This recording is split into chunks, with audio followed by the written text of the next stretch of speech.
मित्रों, साथियों, आपका सादर अभिवादन।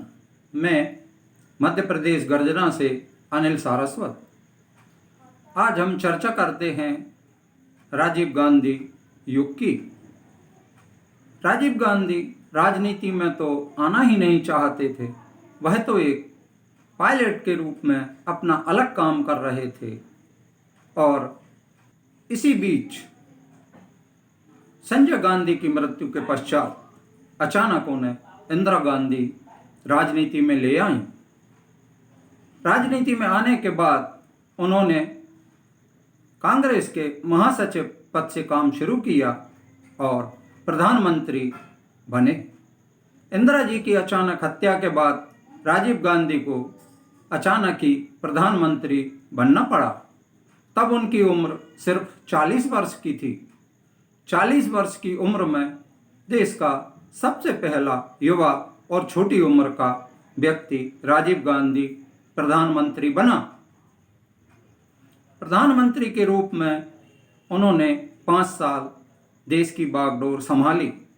1984 से लेकर 1989 तक वह प्रधानमंत्री रहे। इसी बीच कांग्रेस के महत्वपूर्ण व्यक्ति और राजीव गांधी के बहुत करीब वीपी सिंह, वह उस समय रक्षा मंत्री थे और उन्होंने बोफोर्स नामक घोटाले को अचानक ही उछाल दिया। अब जब चूंकि वीपी सिंह राजीव गांधी के अधिकतम निकट थे और उन्होंने ही बोफोर्स घोटाले को उछाला, साथ ही वह रक्षा मंत्री भी थे, तो देश के आम जन ने सहज ही यह भरोसा कर लिया कि हो सकता है बोफोर्स तोप में दलाली ली गई हो। दलाली भी मात्र 64 करोड़ रुपए की थी, वह भी इतनी बड़ी नहीं थी। किंतु देश की जनता ने जब यह मान लिया और वीपी सिंह कांग्रेस से अलग होकर 1989 का लोकसभा चुनाव लड़े, तो राजीव गांधी को पूर्ण बहुमत प्राप्त नहीं हुआ। मुझे जहां तक याद आता है, 1989 में कांग्रेस को 191 सीटें मिली थीं। राजीव गांधी ने सरकार बनाने से मना कर दिया। इसके पश्चात ही वीपी सिंह ने भाजपा और अन्य दलों से गठबंधन कर सरकार बनाई और वह प्रधानमंत्री बने। इस तरह तथाकथित वीपी सिंह ने कांग्रेस और राजीव गांधी के साथ बहुत बड़ा धोखा किया। इसकी सजा आज तक कांग्रेस भुगत रही है। 1989 के बाद कांग्रेस को कभी लोकसभा में बहुमत नहीं मिला और वह गठजोड़ करके ही सरकार बनाती रही। राजीव गांधी को संचार युग का क्रांतिकारी कहा जाता है। उन्होंने अपने छोटे से 5 साल के अल्प कार्यकाल में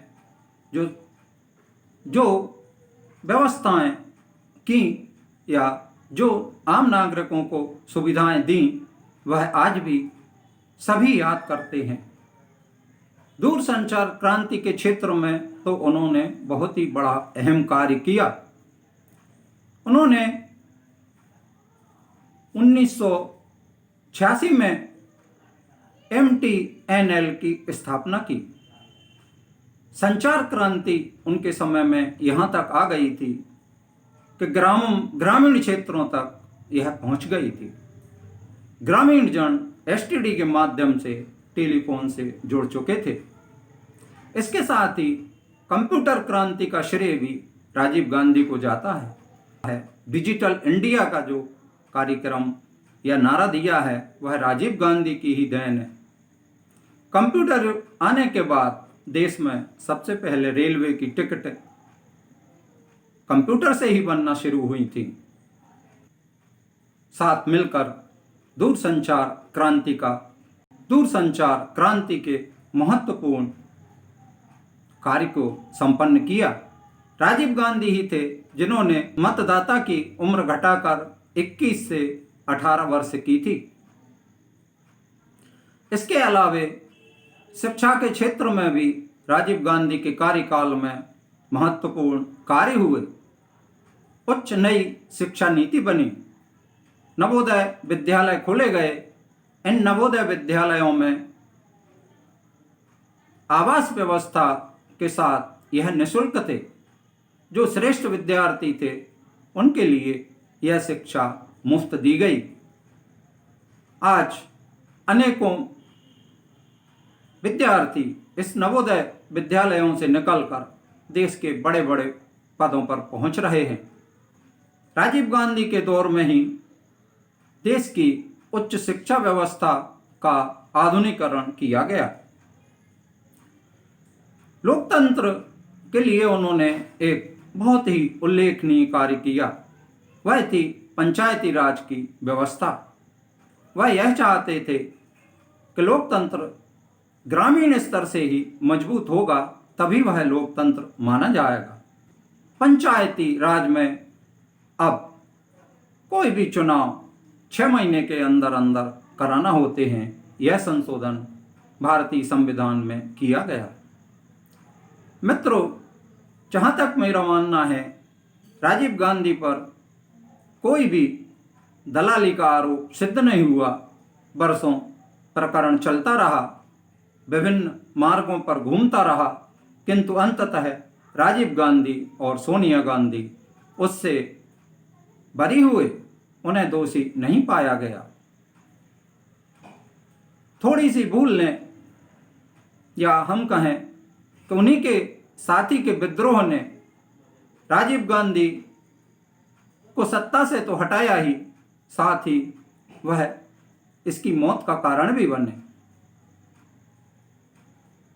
यह कांग्रेस का दुर्भाग्य था, किंतु इतना जरूर कहा जा सकता है कि राजीव गांधी ने युवा होकर देश में बहुत अनेक विषयों पर क्रांति लाई, विदेशों में भारत की साख को बहुत मजबूत किया। मैंने तो ऐसा भी फोटो देखा है जो अमेरिका के राष्ट्रपति छतरी लगाए हुए हैं और राजीव गांधी उनके साथ चलकर बात कर रहे हैं। हर प्रधानमंत्री को प्राप्त नहीं होता। आज भी मेरी सोच यह है कि काश राजीव गांधी जिंदा होते तो उनके अनुभवों का, उनकी नई नीतियों का और नई सोच का आज भी देश लाभ उठा रहा होता। मित्रों, साथियों, यह तय है कि बोफोर्स घोटाले में भले ही सजा न हुई हो, किंतु कांग्रेस को जरूर कमजोर कर दिया गया। यह वीपी सिंह की नकारात्मक सोच थी। साथियों, कांग्रेस में बदलाव तो होते रहते हैं, आते रहे जाते हैं, कभी और लोग जुड़ते हैं तो बहुत से निकल जाते हैं। मेरा आपसे एक और कहना है कि मैं राजीव गांधी की तारीफ नहीं कर रहा, बल्कि राजीव गांधी ने देश को जो दिया और इतने अल्पकाल में दिया, इसलिए उनका विशेष उल्लेखनीय योगदान देश के लिए रहा। साथ ही अगले बार फिर मिलेंगे माननीय अटल बिहारी वाजपेयी जी के कार्यकाल को लेकर। वाजपेयी जी एक ऐसे युग दृष्टा थे जिन्होंने नेहरू जी के समय की संसद में भी सदस्य थे और आखिरकार वह प्रधानमंत्री बने। उनकी सोच सकारात्मक थी। राजीव गांधी की कार्यशैली और आमजन के प्रति सोच प्रमाणक के रूप में यह वीडियो।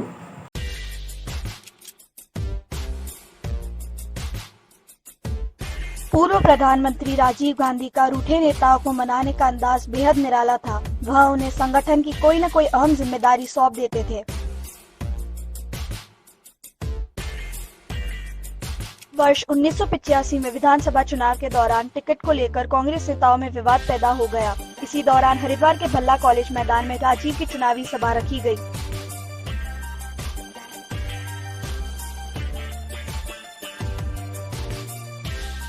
पूर्व विधायक राम यश ने बताया कि जॉली ग्रांट एयरपोर्ट परिसर में ही राजीव गांधी ने उन्हें बुलवा लिया था।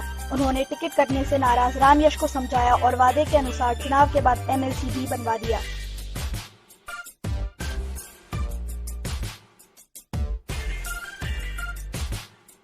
राम यश बताते हैं कि हरिद्वार के कई लोग राजीव से सीधा मिलना चाहते थे। उन्होंने लोगों की मंशा राजीव को बता दी। वह लोगों के बीच जाने के लिए तैयार हो गए। हर की पैड़ी पर एक खुली जीप मंगाई गई।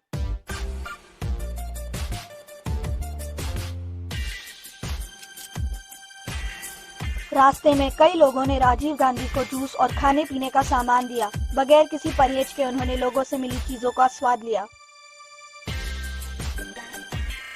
राजीव गांधी की अटल जी के बारे में सोच।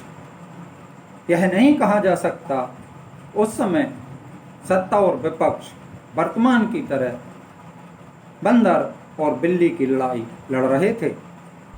चुनाव प्रचारों के दौरान ही नहीं, रोजमर्रा में भी जिस तरह से सभी राजनीतिक पार्टियां व्यक्तिगत स्तर पर एक दूसरे पर निजी हमले बोलती रहती हैं, उससे हमारी राजनीति के गिरते स्तर का पता चलता है। लेकिन हमारी राजनीति हमेशा से ऐसी ओछी नहीं थी। अगर इतिहास की ओर पलटकर देखें तो जाने कितने ऐसे किस्से हैं जिससे हमें पता चलता है कि दलगत राजनीति अपनी जगह और समरसता भरे मानवीय संबंध अपनी जगह। जी हाँ, आज भारत के पूर्व प्रधानमंत्री राजीव गांधी की पुण्यतिथि है। देश उनको नमन कर रहा है और हम भी राजनीति के उस दौर से राजीव गांधी से जुड़ा एक किस्सा लेकर आए हैं जो ये दिखाता है कि उस दौर में पक्ष विपक्ष तमाम विरोधाभासों के बीच एक दूसरे का बेइंतहा सम्मान करता था। राजीव गांधी यानी आधुनिक भारत के निर्माताओं में से एक, भारत में कंप्यूटर क्रांति के जनक, गांधी के पंचायती राज के सपने को मूर्त रूप देने वाले, 18 साल तक के युवाओं को वयस्क मताधिकार प्रदान करने वाले, देश को नई शिक्षा नीति देने वाले और न जाने कितने ऐसे काम जिससे देश आज भी लाभान्वित हो रहा है। लेकिन राजीव गांधी की मौत पर भारत के एक और पूर्व प्रधानमंत्री अटल बिहारी वाजपेयी ने एक किस्सा सुनाया था जिसमें उन्होंने बताया था कि किस तरह से उदार हृदय वाले राजीव गांधी ने अटल जी की मदद की, वो भी बिना किसी को कुछ पता चले। दरअसल 90 के दशक में एक बार अटल जी को किडनी की बीमारी हो गई थी। डॉक्टरों ने सलाह दी कि इस बीमारी का इलाज अपने देश में संभव नहीं है और इलाज के लिए अमेरिका जाना होगा। इलाज काफी महंगा था और अटल जी की आर्थिक स्थिति उस वक्त ऐसी नहीं थी कि वो अमेरिका जाकर इलाज करा सके। राजीव गांधी उस वक्त पीएम थे और अटल जी बोफोर्स घोटाले को लेकर राजीव गांधी सरकार पर हमेशा हमलावर रहते थे। लेकिन राजीव गांधी को जब एक सीनियर पत्रकार के माध्यम से अटल जी की बीमारी के बारे में पता चला तो वो व्याकुल हो उठे। राजीव गांधी जानते थे कि खुददार अटल जी किसी की भी मदद सीधे तौर पर स्वीकार नहीं करेंगे। अटल जी उस वक्त सांसद थे, इसीलिए राजीव गांधी ने अटल बिहारी वाजपेयी को संयुक्त राष्ट्र जा रहे भारतीय प्रतिनिधिमंडल में शामिल कर दिया और उन्हें न्यूयॉर्क का दौरा कर एक रिपोर्ट बनाने की जिम्मेदारी दी गई। साथ ही अटल जी की बीमारी के इलाज के लिए सारे इंतजाम भी करा दिए। राजीव ने अटल जी से कहा, मैं उम्मीद करता हूं कि आप इस मौके का इस्तेमाल जरूरी इलाज के लिए भी करेंगे। अटल जी अपना सफल इलाज कराकर दिल्ली लौट आए, लेकिन राजीव गांधी और अटल जी दोनों ने इस बात का जिक्र किसी से नहीं किया। बाद में अटल जी ने ये किस्सा वरिष्ठ पत्रकार करण थापर से साझा किया था और कहा था कि अगर आज मैं जिंदा हूँ तो राजीव की वजह से। राजीव गांधी की मौत के बाद अटल जी ने रोते हुए कहा था कि देश ने एक नेता खोया है, लेकिन मैंने अपना एक छोटा भाई खो दिया। राजीव गांधी की विदेश यात्रा का भव्य स्वागत। एक बहुत बड़ा देश राजीव गांधी की जो अगवानी कर रहा है, आप उसका एक वानगी देखिए।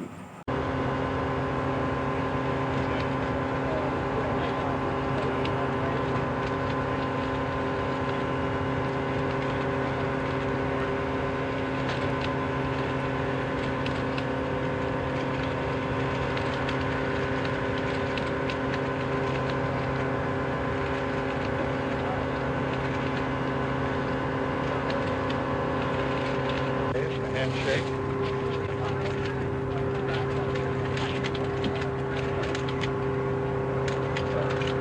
So would you mind waving to some of the Indian community in the background? Sure. We can't even see them through the photography. We go around the side.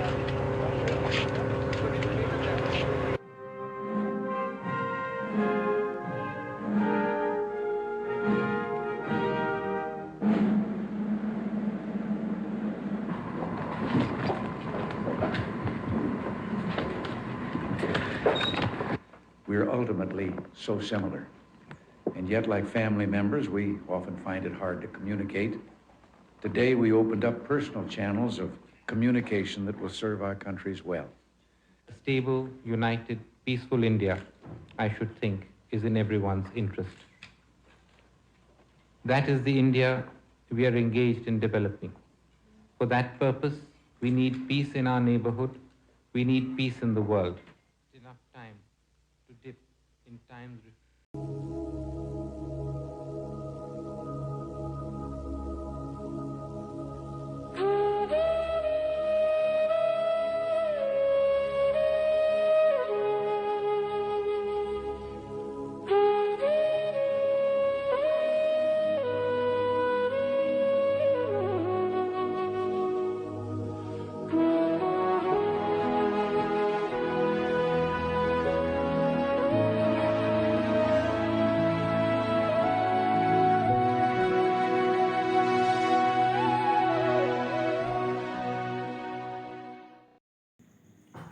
आपको बहुत बहुत धन्यवाद, बहुत बहुत धन्यवाद। जय हिंद।